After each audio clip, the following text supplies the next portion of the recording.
Assalamualaikum warahmatullahi wabarakatuh. Perkenalkan, nama saya Aminah Siva Kamila dari Pendidikan Teknik Bangunan A dengan NIM 2003909. Sebelumnya, video ini dibuat untuk memenuhi tugas pengelolaan pendidikan yang diampu oleh Bapak Dr. Andes C. Fitriatna MPD. Di sini saya akan mempresentasikan tentang materi supervisi pendidikan. Supervisi pendidikan. Supervisi berasal dari dua kata yaitu super dan vision. Kata super mengandung makna peringkat atau posisi yang lebih tinggi, superior, atasan, lebih hebat atau lebih baik. Sedangkan kata vision berarti mengandung makna kemampuan untuk menyadari sesuatu yang tidak benar-benar terlihat, menurut ID pada tahun 2014. Berdasarkan hal tersebut, supervisi adalah pandangan dari orang yang lebih ahli kepada orang yang memiliki keahlian di bawahnya. Supervisi ialah ilmu tentang cara membina sumber daya manusia yang berperan pada pelaksanaan pendidikan, yaitu pendidik, untuk mencapai tujuan yang telah disepakati dan dijalankan oleh supervisor, yaitu pengawas dan kepala sekolah. Supervisor berperan mengawasi, memimpin, membina, mengontrol sumber daya yang meliputi perencanaan, pengamatan, pembinaan, dan pengawasan. Yang selanjutnya ada pengertian supervisi pendidikan. Menurut Boardman, Douglas, dan Ben, supervisi pendidikan adalah usaha mendorong, mengkoordinasikan, dan membimbing pekerjaan guru baik secara perseorangan maupun kelompok agar mereka mendapatkan pengertian yang lebih baik dan secara efektif melaksanakan semua fungsi mengajar sehingga mereka lebih dimungkinkan mendorong dan membimbing perkembangan siswa ke arah partisipasi yang kaya dan intelijen dalam masyarakat. Menurut Purwanto pada tahun 2000, supervisi pendidikan merupakan suatu aktivitas pembinaan yang direncanakan untuk membantu para guru dan pegawai sekolah lainnya dalam melakukan pekerjaan secara efektif. Sedangkan menurut Manulang pada tahun 2005, supervisi pendidikan merupakan suatu proses untuk menerapkan pekerjaan apa yang sudah dilaksanakan, menilainya dan bila perlu mengoreksi dengan maksud supaya pelaksanaan pekerjaan sesuai dengan rencana semula. Dengan begitu, supervisi pendidikan adalah usaha yang dilakukan kepala sekolah untuk memberikan layanan kepada guru-guru baik secara individual maupun kelompok dalam usaha mengawasi jalannya pendidikan dan memperbaiki kekurangan dan kesalahan dalam proses pendidikan. Di dalam Peraturan Pemerintah Nomor 19 Tahun 2005 Pasal 57 mengklasifikasikan supervisi terdiri dari dua bagian, yaitu supervisi akademik dan supervisi manajerial.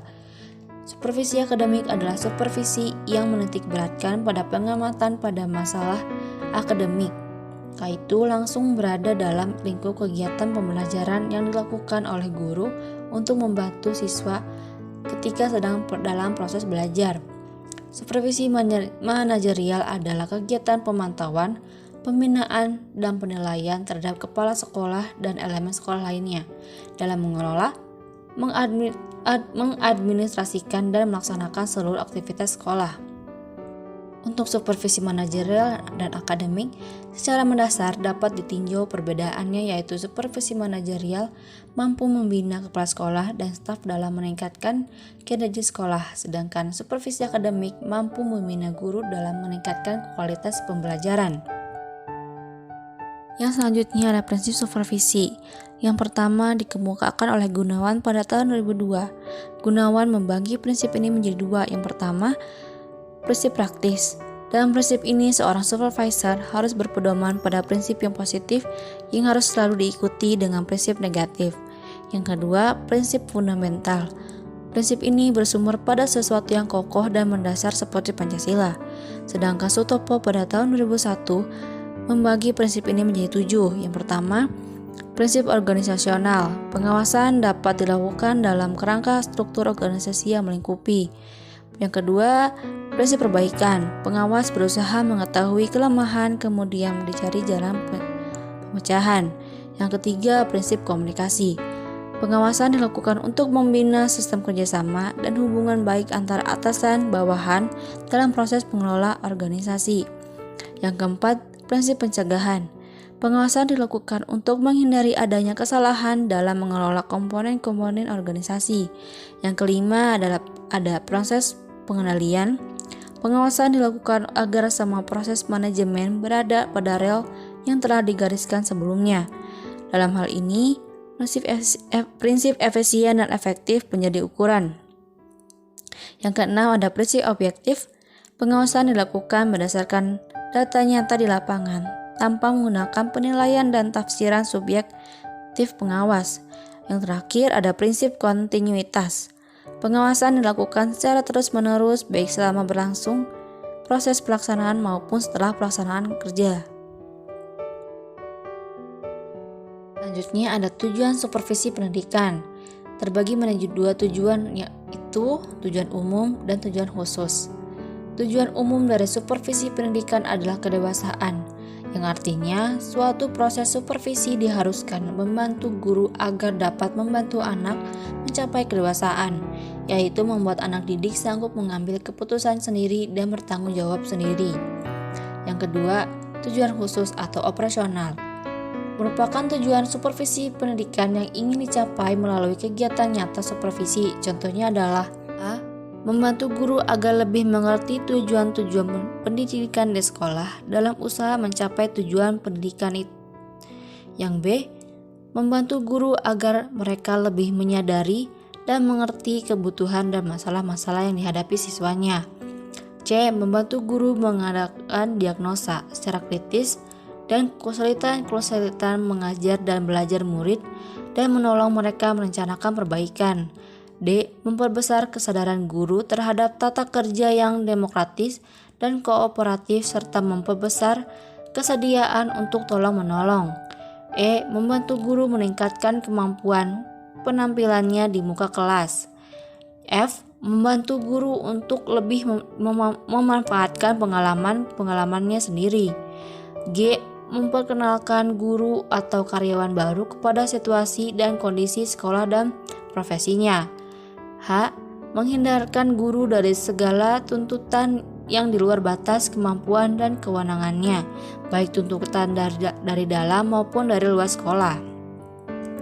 I. Membantu guru dalam menggunakan alat-alat pelajaran modern. J. Membantu guru dalam menilai kemajuan secara tepat. K. Membantu guru memanfaatkan sumber-sumber belajar dan pengalaman belajar murid. Yang selanjutnya ada fungsi supervisi pendidikan. Menurut Sutisna, fungsi supervisi terdiri atas 4 macam, yaitu yang pertama, sebagai penggerak perubahan. Yang kedua, sebagai program pelayanan untuk memajukan pengajaran. Yang ketiga, sebagai keterampilan dalam hubungan manusia. Yang keempat, sebagai kepemimpinan kooperatif. Menurut Pidarta, fungsi supervisi itu dibagi menjadi 2 bagian besar, yaitu yang pertama adalah fungsi utama, ialah membantu sekolah yang sekaligus mewakili pemerintah dalam usaha mencapai tujuan pendidikan, yaitu membantu perkembangan individu para siswa. Yang kedua, fungsi tambahan, ialah membantu siswa dalam membina guru-guru agar dapat bekerja dengan baik dan dalam mengadakan kontak dengan masyarakat dalam rangka menyesuaikan diri dengan masyarakat serta mempelopori kemajuan masyarakat. Selanjutnya ada proses supervisi pendidikan. Proses supervisi pendidikan dibagi menjadi 4. Yang pertama, perencanaan. Kegiatan perencanaan mengacu pada kegiatan identifikasi permasalahan. Langkah-langkahnya yang dilaksanakan dalam perencanaan supervisi adalah yang pertama, mengumpulkan data melalui kunjungan kelas, pertemuan pribadi atau rapat staf. Yang kedua, mengolah data dengan melakukan koreksi kebenaran terhadap data yang dikumpulkan. Yang ketiga, mengklasifikasi data sesuai dengan bidang permasalahan. Yang keempat, menarik kesimpulan tentang permasalahan sasaran sesuai dengan keadaan yang sebenarnya. Yang kelima, menetapkan teknik yang tepat digunakan untuk memperbaiki atau meningkatkan profesionalisme pendidik. Kedua, ada pelaksanaan. Kegiatan pelaksanaan merupakan kegiatan nyata yang dilakukan untuk memperbaiki atau meningkatkan kemampuan pendidik. Kegiatan pelaksanaan merupakan kegiatan pemberian bantuan dari supervisor kepada pendidik. Agar dapat terlaksana dengan efektif, pelaksanaannya harus sesuai dengan perencanaan yang telah ditetapkan dan ada follow up untuk melihat keberhasilan, proses, dan hasil pelaksanaan supervisi. Yang ketiga ada evaluasi. Kegiatan evaluasi merupakan kegiatan untuk menelaah keberhasilan proses dan hasil pelaksanaan supervisi. Evaluasi dilaksanakan secara komprehensif. Sasaran evaluasi supervisi ditunjukkan kepada semua orang yang terlibat dalam proses pelaksanaan supervisi. Hasil dari evaluasi supervisi akan dijadikan pedoman untuk menyusun program perencanaan berikutnya. Sutopo dan Sumanto pada tahun 1984 mengemukakan evaluasi berpedoman pada tujuan yang telah ditetapkan dan tujuan supervisi dirumuskan sesuai dengan corak dan tujuan sekolah. Prosedur pelaksanaan supervisi menempuh 3 tahapan, yaitu pertemuan pendahuluan, observasi pendidik yang sedang mengajar, dan pertemuan balikan. Yang keempat ada tindak lanjut. Adapun bentuk dari tindak lanjut supervisi akademik dapat dilakukan melalui kegiatan sebagai berikut. Yang pertama, pembinaan langsung. Pembinaan ini dilakukan terhadap hal-hal yang sifatnya khusus, yang perlu perbaikan dengan segera dari hasil analisis supervisi. Menurut Suhertian, pada tahun 2000, pembinaan dengan pendekatan langsung berarti supervisor memberikan arahan langsung, dengan demikian pengaruh supervisor lebih dominan. Yang kedua, pembinaan tidak langsung. Pembinaan ini dilakukan terhadap hal-hal yang sifatnya umum, yang perlu perbaikan dan perhatian setelah memperoleh hasil analisis supervisi. Suhertian pada tahun 2000 menyatakan bahwa perilaku supervisor dalam pendekatan tidak langsung adalah mendengarkan, memberi penguatan, menjelaskan, menyajikan, dan memecahkan masalah. Selanjutnya ada teknik supervisi pendidikan. Teknik supervisi pendidikan terbagi menjadi 2. Yang pertama ada teknik individual supervisi dan ada teknik kelompok supervisi.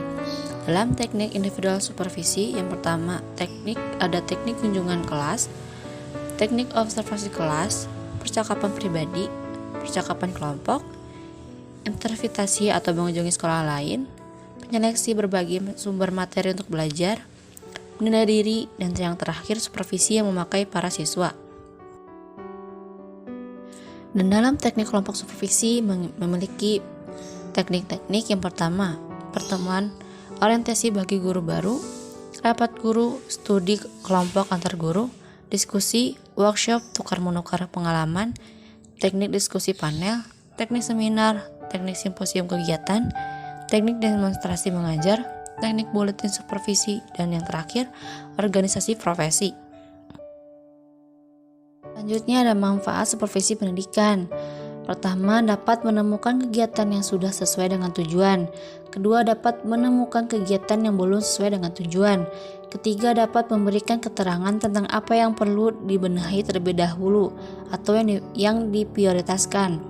Keempat, dapat mengetahui petugas-petugas seperti guru, kepala sekolah, pegawai tata usaha, dan penjaga sekolah yang perlu ditatar. Kelima, dapat mengetahui petugas yang perlu diganti. Keenam, dapat mengetahui buku-buku yang tidak sesuai dengan tujuan pengajaran. Ketujuh, dapat mengetahui kelemahan kurikulum. Kedelapan, dapat meningkatkan mutu proses belajar dan mengajar. Dan yang terakhir, dapat mempertahankan sesuatu yang sudah baik. Selanjutnya ada peran guru dalam pelaksanaan supervisi pendidikan. Seperti yang telah dikemukakan, supervisi pendidikan bertujuan untuk membantu guru dalam memperbaiki proses belajar mengajar melalui peningkatan kompetensi guru itu sendiri dalam melaksanakan tugas profesional mengajarnya. Seperti yang juga berlaku untuk segala kegiatan, usaha bantuan ini tidak akan berhasil apabila tidak ada keinginan untuk bekerja sama dan tidak ada sikap kooperatif baik dari yang dibantu, yaitu guru sendiri maupun supervisor.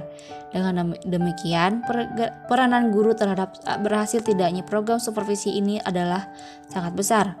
Peranan guru dalam supervisi secara lebih rinci dapat ditelusuri dari proses pelaksanaan supervisi itu sendiri. Sebagai supervisor, guru hendaknya dapat membantu memperbaiki dan menilai secara kritis terhadap proses pengajaran. Teknik-teknik supervisi juga harus guru kuasai dengan baik agar dapat melakukan perbaikan terhadap situasi belajar mengajar menjadi lebih baik. Meskipun tujuan akhir dari pemberian supervisi adalah tertuju pada hasil belajar siswa, namun yang diutamakan adalah bantuan kepada guru karena guru adalah pelaksana pendidikan. Terakhir ada kesimpulan. Supervisi bertujuan untuk meningkatkan kualitas pengajaran tidak dapat hanya dilakukan sepihak saja, melainkan lebih mengutamakan kooperatif antara orang yang melakukan supervisi atau supervisor dan dengan orang yang menjadi objek dari kegiatan supervisi. Keberhasilan dalam proses pendidikan adalah tidak terlepas dari keberhasilan suatu sistem belajar yang dilaksanakan oleh tenaga kependidikan.